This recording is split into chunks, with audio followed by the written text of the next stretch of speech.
दोस्तों आज हमारे साथ है अरुण सिंह जी, जो कि vice president Jammu Kashmir national conference student union की। अभी आने वाले टाइम में आपको पता है सर्व स्टडी पोस्टें एडवर्टाइज की गई हैं, और जिसमें एज को लेकर स्टूडेंट बहुत कंसर्न है, और इसी मुद्दे पे अपनी राय देने के लिए हमारे साथ है अरुण सिंह जी। अरुण सिंह जी, स्वागत है आपका। बहुत बहुत शुक्रिया सचिन जी। अरुण सिंह, ऐसा क्या हुआ कि अभी पढ़ाई छोड़ के आपको ये प्रोटेस्ट में आना पड़ा? देखिए, हम बात कर रहे हैं जस्टिस की। वन साइडेड ये जो गवर्नमेंट है ये कहती है कि we believe in the good governance, और जो गुड गवर्नेंस का जो मेन पिलर है वो है ट्रांसपेरेंसी, वो है इक्वलिटी, वो है अकाउंटेबिलिटी, वो है रिस्पॉन्सिबिलिटी। अब जो एलजी साहब ने ये नोटिफिकेशन निकाला है, इसमें आपने देखा है कि जो उम्र है वो 28 साल, अपर एज जो लिमिट रखी है वो 28 साल रखी है। ठीक है ना, ये आप बताइए कि ये जस्टिस है कि नहीं है। इसमें सबसे पहले हमको ये देखना पड़ेगा कि आपने रेगुलरली एग्ज़ाम करवाए हैं कि नहीं करवाए। जो फिटनेस क्राइटेरिया होता है एसएससी में या आर्मी में 28 तक होता है, तो मेंटल लेवल देखा जाता है, फिटनेस देखी जाती है, एक्टिवनेस देखी जाती है, तब किस तरह कहेंगे रिलैक्सेशन होनी चाहिए? नहीं, ये देखिए, ये कोई डिग्री बेस एग्ज़ाम नहीं है, ये कोई डिग्री बेस कोई नौकरी नहीं है यहाँ। एलिजिबिलिटी तो डिग्री मांगी जाती है। ये कंपटीशन है ना, ये कंपटीशन है ना। अब डिग्री यहाँ पे कोई स्पेसिफिक सब्जेक्ट मेंशन नहीं किया गया है। एक ग्रेजुएशन है ना, ग्रेजुएशन बहुत सारे फील्ड्स में होती है। ठीक है, तो हम कह रहे हैं कि हमें अपॉर्चुनिटी तो दो, एक बार हमें ग्राउंड पे तो खड़ा करो। वो कंपटीशन है, एक प्रोसेस है, उस प्रोसेस से जो भी गुजर कर जाएगा वो पास होता जाएगा। ठीक है, तो मैं ये कह रहा था कि जो अब देखिए, जो सबसे पहले पोस्ट निकली थी वो 2009 में निकली थी। 2009 से लेकर 2017 तक कोई भी पोस्ट नहीं निकली एसआई की, और 2017 के बाद 2017 में वो पोस्ट निकली और 2019 में उसका एग्ज़ाम हो रहा है। ठीक है, और उसके बाद 2021 में क्या हो गया, फिर से अभी पोस्टें निकली हैं, लेकिन सचिन जी अभी वो एडवर्टाइजमेंट नहीं हुई हैं। ठीक है, अब और पता नहीं उसको कितना टाइम लगेगा। ठीक है, तो मैं कह रहा हूँ कि ये जो टाइम गैप है, इस टाइम गैप के अंदर कितने जो लोग हैं वो आउट ऑफ द रेस हो गए हैं। क्या उनको कंपनसेट मिलना चाहिए कि नहीं मिलना चाहिए? मिलना चाहिए ना। और इसके बीच गवर्नमेंट ने कौन सा अल्टरनेटिव निकाला? भाई हम अपना हक मांग रहे हैं ना, वी आर नॉट बेगर्स, हम भिखारी नहीं हैं। ठीक है, हमने गवर्नमेंट को टाइम टू टाइम टैक्स भी पे किया है और गवर्नमेंट को हमने वोट भी दिया है, लेकिन बदले में गवर्नमेंट ने हमें क्या दिया? आपने इसके लिए किसी को मिले कोई मेमोरेंडम? देखिए, हमने मीडिया में इतने इंटरव्यू दिए हैं ना, इतने इंटरव्यू दिए हैं कि हम क्या कहें। अब मैं भी थक गया हूँ। अब भाई हम अपना देखें, ठीक है ना, या इनका कैरी करें या उनका कैरी करें, या लीडर से मिले। Different different student different different leader से मिल रहे हैं, लेकिन एक प्लेटफॉर्म पर नहीं आ रहे हैं। तो मैं सारों को ये कहता हूँ कि सारे एक प्लेटफॉर्म पर आइए, क्योंकि ये किसी के घर का मसला नहीं है, ये हमारी एक कलेक्टिव रिस्पॉन्सिबिलिटी है। कौन सी एजेंसी से कंडक्ट करी है इस बार? देखिए, हमने ये अभी ये जो कंडक्ट कर, ये JKSSB कंडक्ट कर आपने कोई मेमोरेंडम दिया, कोई बम मिले इनके सेक्रेटरी वगैरह या चेयरमैन सर से? एक दो आदमी ने जो मेमोरेंडम है वो भेजा है। हमारे ही कुछ जान पहचान वाले लोग हैं, उन्होंने SSB को भी जो मेमोरेंडम लिखा है, और जो गवर्नर साहब जी हैं उनको भी मेमोरेंडम लिखा है, लेकिन आगे से अभी तक कोई भी रिप्लाई नहीं आया। तो मे भी रिप्लाई आ सकता है, लेकिन अभी तक जो करंटली है वो कोई भी रिप्लाई नहीं आया है। स्टूडेंट से किस तरह बिलीव रहेगा आप में, अगर आप इसको आगे मार्चअप करते हैं तो? देखिए, मैं ये कह रहा हूँ कि ये किसी एक घर की लड़ाई नहीं है, ये हमारी कलेक्टिव रिस्पॉन्सिबिलिटी है। ठीक है, यहाँ पे हमने सभी को साथ लेके चलना है। और सचिन जी, हम सबसे बड़ी बात, हम भीख थोड़ी मांग रहे हैं, हम जस्टिस कर रहे हैं ना। हम जस्टिस मांग रहे हैं ना, कि आपने एग्ज़ाम नहीं करवाया तो ये आपका लूप होल है, हमारा नहीं है ना। हमारी तो समय पे डिग्रियाँ हो चुकी, ठीक है ना। अब आपकी जो नाकामी का जो किस्सा है वो हमारे सर पे क्यों फोड़ रहे हो? ठीक है ना। तो आप क्या करिए, अब ये आपकी गलती है कि आपने पोस्टें निकाली, ठीक है, लेकिन आज उन लोगों को कंपनसेट करने की बारी आई तो आपने क्या कर दिया, उनको मार्जिनलाइज कर दिया। वो बेचारे कहाँ जाएंगे? उनके लिए भी तो कोई अल्टरनेटिव निकालो ना। और सचिन जी, मैं आपको एक चीज़ बताता हूँ, कल मुझे एक बच्चे ने फ़ोन किया था, वो बेचारा फ़ोन पर ही रोने लगा। दुनिया इतनी डिप्रेस है ना, मैं आपको क्या बताऊं। क्या उन लोगों का फंडामेंटल राइट्स नहीं है? ठीक है ना। तो एक तरफ जो गवर्नमेंट कहती है कि हम गुड गवर्नेंस को बढ़ावा देते हैं, अभी तो गुड गवर्नेंस छोड़िए, अभी तो क्या आया है, सो कॉल्ड इलेक्ट्रॉनिक गवर्नेंस आया है। ठीक है, तो आप मुझे बताइए कि यहाँ पर जो स्टूडेंट है वो किस तरह से सरवाइव करेगा। आप जो चीज़ कह रहे हैं कि टाइम लगता है 1 से 2 साल एग्ज़ाम में कोई कंडक्ट करने में, या कोर्ट केस हो जाता है कुछ भी, जब नोटिफिकेशन तभी एक्टिव क्यों होते हैं आप? मतलब जो लूप होल्स हैं उस पर वर्कआउट क्यों नहीं करते पहले से आप? सर देखिए, हमने सरकार चीज़ें तो थी आपके सामने, केएस ले लें, जेके बैंक ले लें, उसको और स्ट्रीमलाइन के लिए क्या किया आपने?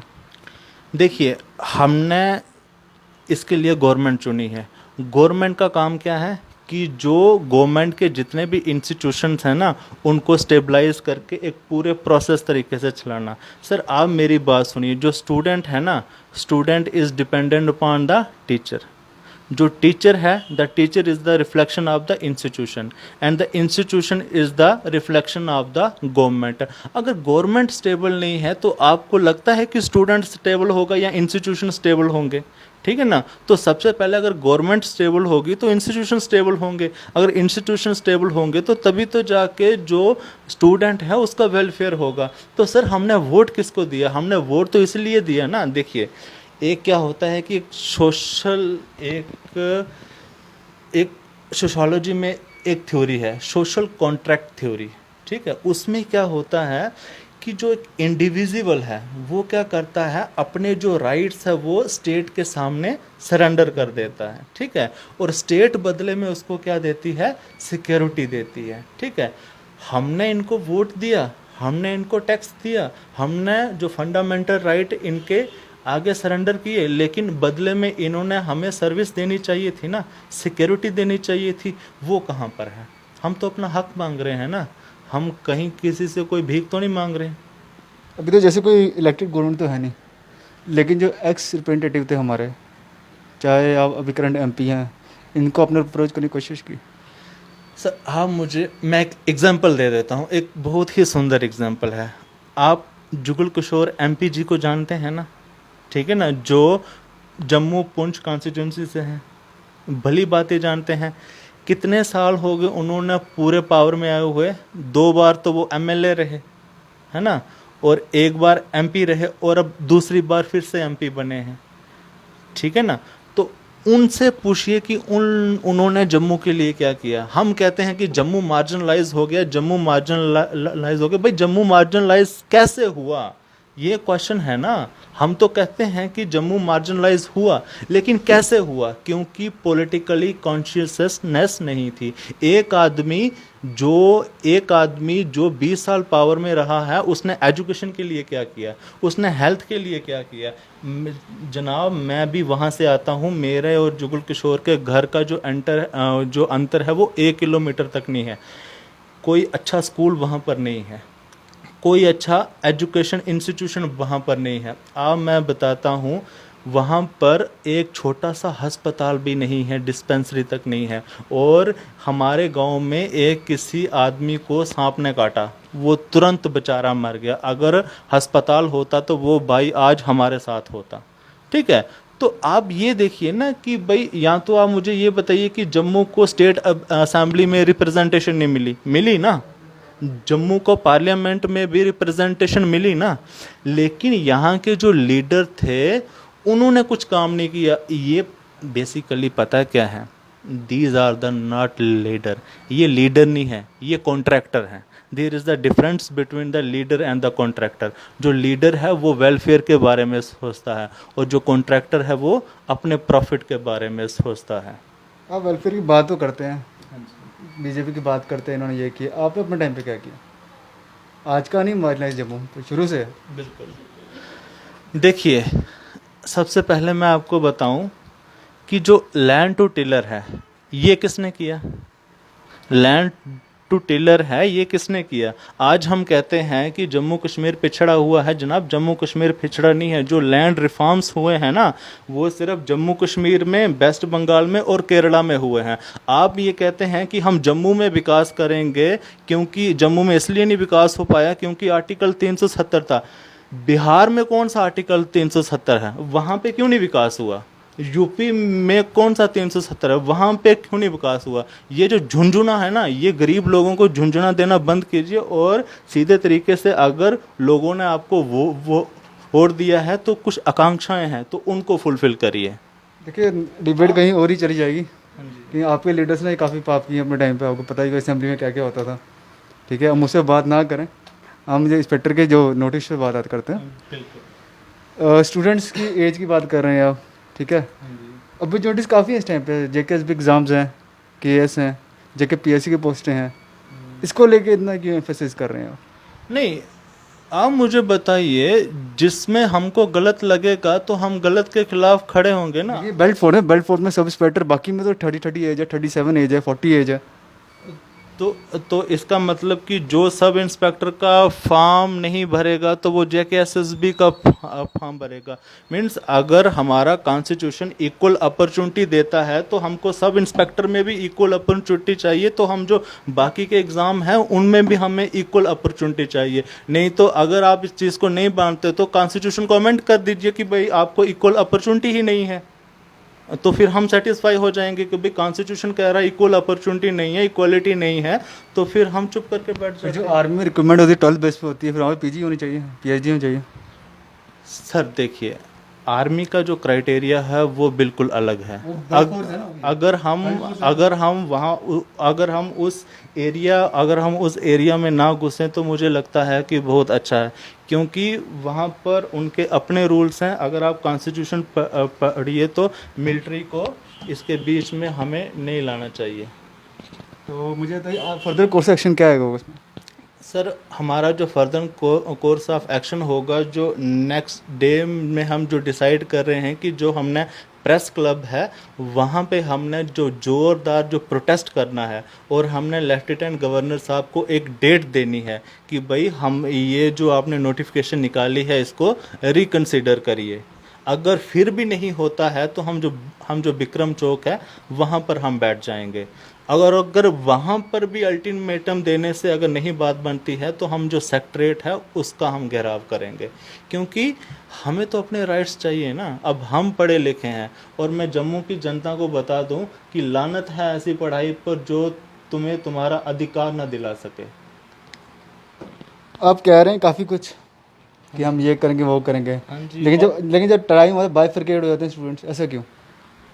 देखिए, बाइफरकेट होना भी एक, क्योंकि वी आर इमोशनल। हम कोई मशीन नहीं है कि हमारे अंदर कोई सॉफ्टवेयर डाल दिया तो हम उसी के अकॉर्डिंग हम चलेंगे। ठीक है, कोई बीजेपी को सपोर्ट करता है, कोई अल्ताफ बुखारी को करता है, कोई पैंथर पार्टी को करता है, लेकिन ये जो मुद्दा है ये एक कलेक्टिव मुद्दा है। यहाँ पर सारी पार्टियों को एक साथ आना पड़ेगा, तो फिर ही जाके हमारे जो राइट्स हैं वो डिफाइंड होंगे। सचिन जी, हमने हमेशा एकता की बात कही है, लेकिन अगर दूसरी पार्टियां नहीं समझती तो इसमें हम क्या करें? जम्मू डिक्लेरेशन किसने दिया? देवेंद्र सिंह राणा ने दिया था ना। क्या था जम्मू डिक्लेरेशन में? वो एक्टिव है अभी? आप मुझे बताइए ना कि जो जम्मू डिक्लेरेशन था उसमें क्या था कि भाई सारे पार्टियां मिलकर जो जम्मू का जो इंटरेस्ट है उसको हम प्रोटेक्ट करें। ठीक है, on the lines of the Gupkar alliance. लेकिन एक भी पार्टी यहाँ पर आई, कौन चाहता है? गुपकार को तो सपोर्ट नहीं करता कोई जम्मू में। अब आप नहीं सपोर्ट करते होंगे तो इसका मतलब सारे सपोर्ट नहीं करते, ऐसा तो मतलब नहीं है ना। अब जब डीडीसी की इलेक्शन हुई तो कौन उभर कर आया? पीएचडी आई ना। अब मुझे पता, ये देखिए, ये ना जम्मू डिवीजन पीजीडी आई क्यों नहीं, सीटें क्यों नहीं आई? आप अगर चुनाव वैली में देखिए तो क्यों नहीं आई सीटें? ठीक है, तो हम काम कर रहे हैं, तो जब आगे जो प्रोसीजर होगा तो हम अंडर द लीडरशिप हम सारा काम करेंगे। पीएचडी जम्मू की आवाज़ कौन? पीएचडी जम्मू की आवाज़, जम्मू की जनता। कोई पॉलिटिकल लीडर नहीं, पॉलिटिकल लीडर देखिए, अब जो हमारे जो रिप्रेजेंटेटिव हैं, हम जिनके अंडर हैं वो हैं श्री देवेंद्र राणा जी, और वो एक इनलाइटेंड बहुत बड़े पॉलिटिशियन हैं। उन्होंने इस मुद्दे को कुछ बोला जेके सब इंस्पेक्टर आपको किस तरह सपोर्ट करेंगे या किस तरह आप फ्रेमवर्क तैयार करके देंगे, कुछ ऐसा? हमारी उनसे बात चल रही है तो वो कह रहे हैं कि आप हमारे साथ मिलिए। हालांकि हमें भी जो टाइम नहीं मिला, लेकिन 1-2 दिन के बाद हम जो देवेंद्र राणा जी हैं उनके साथ हम सारे स्टूडेंट मिलेंगे। जो नेक्स्ट कोर्स ऑफ जो एक्शन वो क्या होगा, वो हम जैसा वो कहेंगे वैसा हम फॉलो करेंगे। ये थे अरुण सिंह जी, जिन्होंने सब इंस्पेक्टर की रिक्रूटमेंट को लेके अपने विचार दिए और काफ़ी प्रोग्रेसिवली इसको लीड ऑन करने की बात की। देते रहिए जम्मू बॉर्डर सचिन के साथ।